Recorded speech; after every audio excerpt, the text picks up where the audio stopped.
Welcome back to Jalen and Jacoby. Jalen, there are rumors. There are little notions out in the air. Joe Vardon of Cleveland.com reporting that a league source said that the Cavs would consider a trade package that would bring them DeAndre Jordan for Tristan Thompson and maybe a pick or maybe someone else. Do you think the Cavs should consider something like this? I am so for this. I'm against it. The Cavs should do this deal. I'll tell you the basketball reasons. Okay. DeAndre's taller. Yes. A better rebounder, a better shot blocker. He's a free agent after this year. You can lock him up long term. You're going to need players if you don't have the ability to stretch the floor to play five to actually be run, jump, dunk, catch, lob type of players. But the other reason why I'm so for this, and I really like Tristan Thompson, I hope he gets back healthy, this puts the Kardashian family back together again. Oh, puts them in Los Angeles. Yeah, get closer to the family. No I love that doubt angle. about Everybody it. wants to be close to their family. I love that. But Jalen, How about this? So, Jalen, hold so on. Tristan's dating a Kardashian and Blake's dating a Jenner.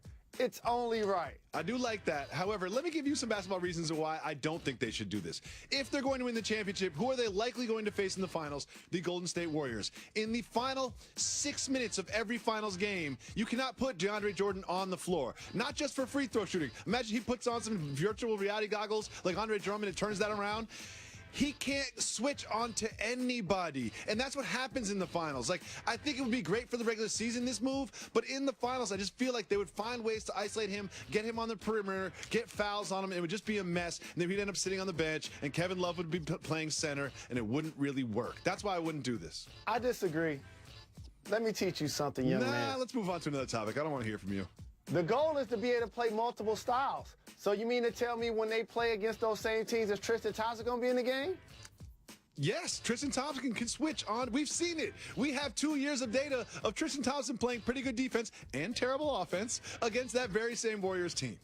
I feel like DeAndre Jordan could put that level of effort in, but also on the other end, he should be able to dominate in the paint, in particular, catching lobs and getting all of the dirty work plays happening. You know one thing I'm not doing? I'm not giving up that Brooklyn pick, though. If I'm the Cavs and I'm not sure LeBron's coming back, I'm not giving up the Brooklyn pick. You can ask for it. We can start the negotiation there, but I am not giving up that Brooklyn pick and Tristan Thompson for DeAndre Jordan. I'm glad we finally agreed on something. Let's move on.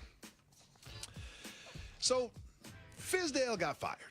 And everyone seems to agree that it's sort of unjust, and we don't really know what happened. A lot of people are pointing to this interview that Marc Gasol did when he was benched in the fourth quarter, but somebody tells me that an upset player doesn't necessarily get a coach fired. There's a lot of incidents, a lot of behind-the-scenes things we don't understand. Someone else who doesn't really understand it, but offered a little bit of a theory, was LeBron James. Let's listen to LeBron.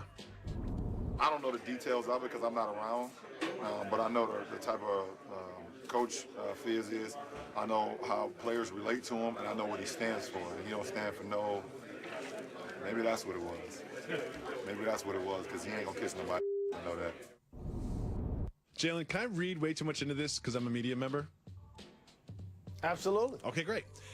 I think what LeBron James is alluding to is the fact that he won't kiss up to people. People like, oh, I don't know, the front office, the general manager, the owner, and perhaps there was a clash of ideology. Perhaps there was an exchange of words. And perhaps during this 8-game losing streak when, like you always say, winning's the best deodorant, well, guess what? Losing makes you stink. And when everyone's upset and everyone's pointing the finger and everyone's mad, maybe some expletives were shared, and maybe he just lost. Lost the relationship with the people that employed him, and that's why he is out of the league at the moment. Because there is no real forward-facing or wins and losses or basketball reasons that he would be fired, especially because of an 8-game losing streak, as bad as that is, with the roster that he has, the injuries that they've had, doesn't really make sense. Do you buy this theory based on not much? Fizdale, a terrific coach who did more with less last year and continued to do so at the beginning of this year. I hope he and Mark Jackson line up side to side playing against one another next year because they both deserve to have jobs really quick, fast, in a hurry in this league. You mean playing against each other in the Big Three? Here's the theory. What ends up happening is Memphis is a unique situation. They didn't give him the mega deal like Luke Walton got in Los Angeles. Mm-hmm. When they decide that they're going to retire Zach Randolph and Tony Allen's numbers, for their productivity, but also for their service. Ooh. And they're embodying the grit and grind nature. Basically, what that tells the fan base and everybody around, that we want Marc Gasol and Mike Conley to be here forever, so we can do the exact same thing for him. If Marc Gasol isn't seeing eye to eye with any coach, and he comes to the front office and says, I want to be moved, regardless of where he ranks amongst centers in today's game, that now becomes a stain on the organization, and it affects their bottom line if he's unhappy there. So basically what they did is choose the lesser of two evils. Keep the big fella that's in uniform happy. Hopefully he'll stay there for a really long time, get his numbers in the rafters like the other gentleman that I mentioned. We know Fizdale was a good coach for us. We figure he will land on his feet, but this was the choice they made under those circumstances, even though, like LeBron James and like many, I didn't agree with how it was handled. Well, somebody tells me more information about this will come out as time goes on. But right now, Jalen, can you take us behind the curtain?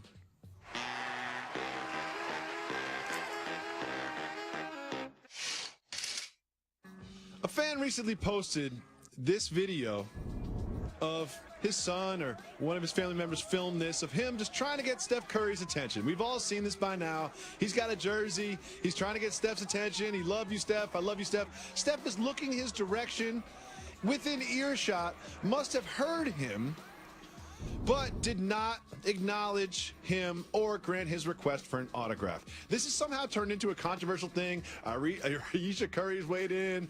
Our girl Jamela Hill is weighed in. It's become a thing now. But Jalen, take us behind the curtain.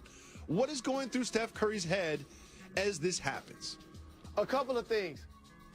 Because this is a loaded circumstance. And I wish it wasn't late in the segment so I could really break down every tentacle of what's happening here. Because, like the great American philosopher Chris Tucker once said, if I could be where everybody wanted me to be, I will be confused. And that's the quandary that Steph Curry finds himself in. First and foremost, as a black athlete, when you're in the public domain, in particular NBA or NFL, though you dominate the field or the court, you're the minority in the stands. So a lot of people from the outside, especially those that look like me, like, even though you're looking for your family, you got to find time to sign for the young brother. Put Steph in an awkward spot. The young brother at the game, you got Clay, you got a couple of other people. All of a sudden, you feel a level of, I know I'm getting Steph now. I'm right here, ain't nobody around. Yo! Yo! And he got something else on his mind, whatever it is. We're not here to judge. So in each circumstance, I actually think both individuals were right by the way they handled it, because as somebody who signed multiple autographs for anybody that asks, the one person that complains is unfortunately the one person you don't get to. And lastly, when people don't allow themselves to distract you, they get upset. Sometimes they don't care if you're eating dinner. They don't care if you're on the phone. They don't care if you're walking with your kids. They want their time and their energy with you. And as a public figure, this is why we're put in a position to give back to those who have meant so much to us. So I see both sides. It's unfortunate that it played out the way that it played out, but here's what's going to happen. He's gonna get a special invite. He's gonna be in the Curry VIP section. It's all gonna work out for everybody, so why we've been talking about it. Let's move on. When we come back, we have some very important statue news.